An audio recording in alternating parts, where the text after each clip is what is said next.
Assalamualaikum warahmatullahi wabarakatuh. Instalasi AC split pada rumah tinggal. Pertama-tama kami akan jelaskan sekilas mengenai bagaimana cara menghitung kebutuhan akan kapasitas AC. Jadi biasanya kita akan mengorder atau membeli berapa PK AC yang akan dipasang pada ruangan di rumah kita.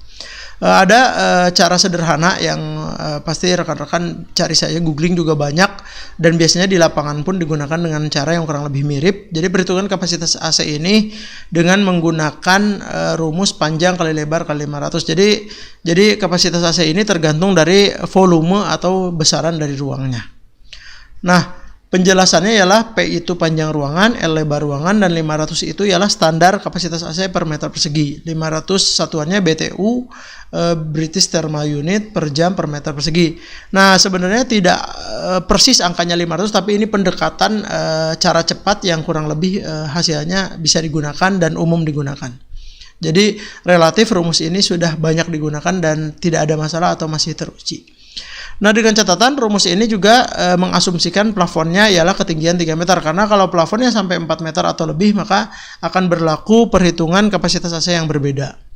Oke, kita langsung masuk ke contohnya. Misalnya ada sebuah ruangan, anggap saja ini kamar tidur, panjangnya 3 meter, lebar 3 meter, dengan asumsi tadi plafonnya 3 meter maksimal, karena plafon kamar tidur itu rata-rata di kita 2,5 sampai 3 meter ya. Jadi angkanya kurang lebih seperti itu.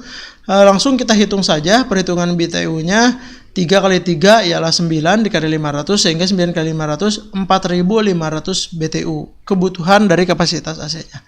Nah, dari sini kita harus melakukan konversi ke dalam satuan PK. Jadi ini ada tabel konversinya.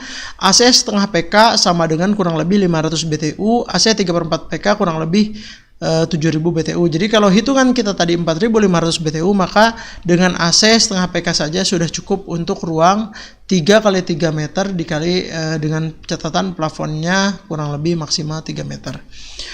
Nah, jadi untuk memesan atau memasang AC pada ruang seperti ini cukup dengan AC setengah PK saja. Tapi kalau memang tadi plafonnya ternyata 4 meter, maka tinggal ditambahkan per 1 meter ketinggian plafon ditambah kurang lebih 1000 BTUH. Jadi kalau plafonnya 4 meter, maka kebutuhan AC dengan ruang 3 kali 3 itu ialah 5.500 BTUH. Nah, otomatis kita tidak bisa lagi menggunakan AC setengah PK. Lebih baik pindah ke AC 3/4 PK. Sebaiknya untuk penentuan AC ini dibulatkan ke atas. Kenapa? Kalau kita pilih dengan volume ruang yang lebih besar tetap menggunakan AC setengah PK, maka nantinya kinerja AC akan lebih berat. Kompresor akan lebih sering menyala untuk mendinginkan ruangan karena tadi kapasitasnya lebih besar, dan lama-kelamaan si mesin AC atau kompresornya akan lebih cepat rusak. Jadi sebaiknya dinaikin ke atas, dan harganya juga biasanya relatif tidak terlalu jauh selisihnya. Oke, kita lanjut ke bagaimana contoh instalasi AC pada sebuah rumah. Misalnya ini rumah 2 lantai. Bagaimana penempatan indoor dan outdoor unitnya. Misalnya ini di lantai bawah ada ruang makan dan ruang keluarga, lantai atas ada kamar tidur dan ruang kerja misalnya. Ini yang umum digunakan atau ditemui di rumah-rumah di Indonesia ialah unit indoor dan unit outdoornya ditempatkan dalam satu lantai yang sama. Jadi misalnya indoor unitnya dalam ruangan, tentunya outdoornya ditaruh di teras atau di halaman, dan biasanya ruangannya relatif bersebelahan. Jadi rumah yang sudah lama pun, misalnya yang belum ada AC-nya, bisa dengan mudah ditambahkan dipasang AC ini. Yang penting ada sumber listriknya. Jadi ini tinggal melubangi dindingnya untuk memasukkan, ada yang namanya pipa refrigeran. Jadi pipa refrigeran ini biasanya satu rangkaian dengan kabel listrik. Kabel listrik ini untuk menyalakan ya. Jadi kalau misalnya AC indoornya dinyalakan dengan remote, maka otomatis kalau mesinnya nyala dengan adanya kabel listrik tadi, outdoor unitnya juga kipasnya nyala. Nah, sedangkan pipa refrigeran sendiri ialah sebuah pipa tembaga yang biasanya ada insulasinya atau dibungkus lagi sebagai media untuk pemindahan energi ya, baik itu kalor atau energi dingin. Jadi bolak-balik dari indoor ke outdoor unit AC. Selain itu juga ada yang namanya pipa drain. Pipa drain ini perlu ditambahkan untuk membuang atau mengalirkan air-air sisa kondensasi, karena aktivitas ini kan mendinginkan ruangan ini ada semacam air-air embunnya atau sisa kondensasinya itu, tetesan-tetesannya itu harus disalurkan, jangan sampai tetesannya membanjiri atau menetesi ruangannya. Jadi ini disalurkan biasanya berupa selang atau pipa. Pipanya banyak yang menggunakan pipa setengah atau 3/4 inch. nanti dialirkan ke halaman atau ke taman kita. Nah, untuk yang lantai 2, misalnya di ruangan tersebut ada balkon, di bangunan tersebut nanti outdoor unitnya bisa ditempatkan di balkon, sama ada pipa refrigeran dan kabel listrik, serta ada pipa drain. Nah, pipa drainnya ini karena misalnya ada balkon, bisa aliran airnya dialirkan ke floor drain yang ada di balkon. Jadi ini alternatif pertama di mana outdoor dan unit indoor AC dalam satu lantai yang sama.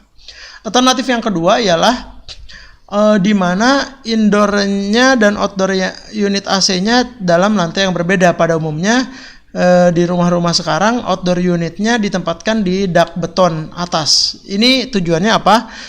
Untuk menghindari biasanya ada beberapa orang yang tidak nyaman dengan tampilan rumah yang ada outdoor unit AC-nya, sehingga outdoor unit AC-nya disembunyikan ke atas dak lantai 2, biasanya kurang lebih seperti itu, sehingga tetap nanti ada pipa refrigeran yang menghubungkan antara indoor unit dan outdoor unit dan dengan kabel listriknya.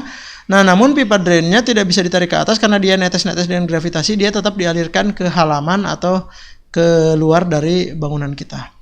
Begitupun yang lantai 2, ini langsung saja karena lebih dekat jaraknya, itu langsung dialirkan ke pipa refrigerannya ke atas, ke dak beton, dan pipa drainnya dibuang ke air sisa kondensasinya digabung dengan pipa yang di lantai 1.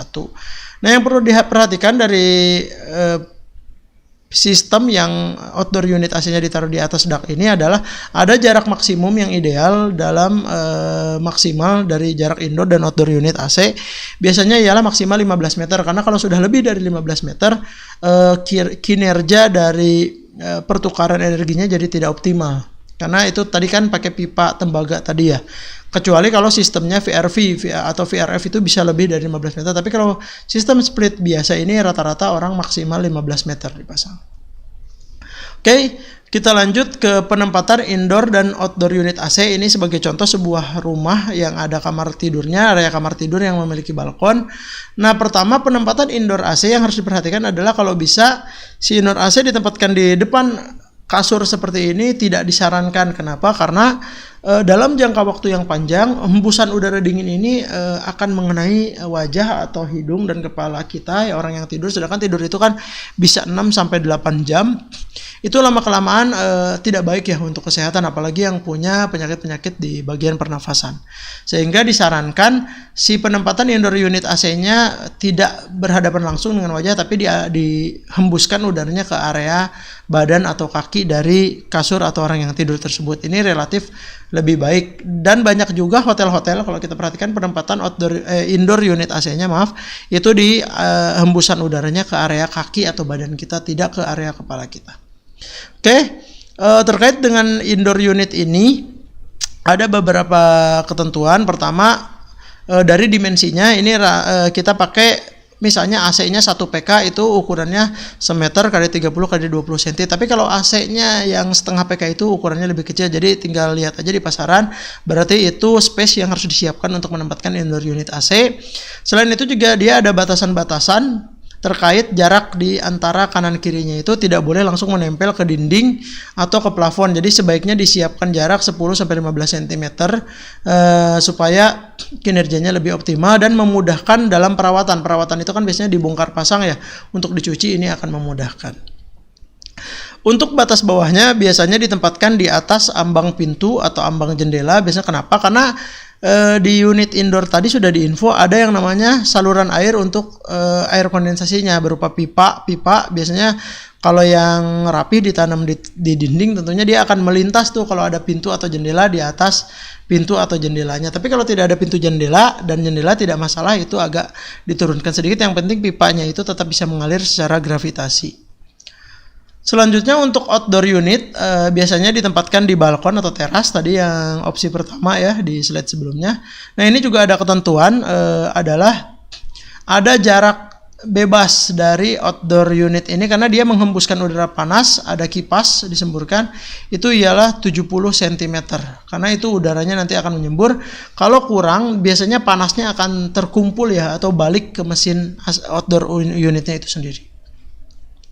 Untuk dimensinya rata-rata 70 kali 55 cm kali 25 cm tebalnya. Ini juga sama, ada jarak bebas 10-15 cm, bahkan di sisi belakangnya pun ada jarak 10-15 cm juga. Untuk di bagian sampingnya biasanya ada semacam sambungan berupa pipa-pipa untuk menyambungkan pipa refrigeran. Nah, jadi memang si sampingnya itu tidak bisa nempel persis ke tembok karena biasanya dari samping tuh masuk pipa refrigerannya. Selain itu juga bagian bawahnya biasanya ada bracket. Bracket itu dudukan ya. Kalau di dinding itu semacam besi siku itu dia ditempelkan di tembok. Ada ukurannya mungkin 10-15 cm juga. Jadi ini kurang lebih penempatan dan dimensi-dimensi dari indoor dan outdoor unit AC yang umum digunakan pada rumah tinggal. Demikian materi singkat dari kami. Mudah-mudahan bermanfaat. Wassalamualaikum warahmatullahi wabarakatuh.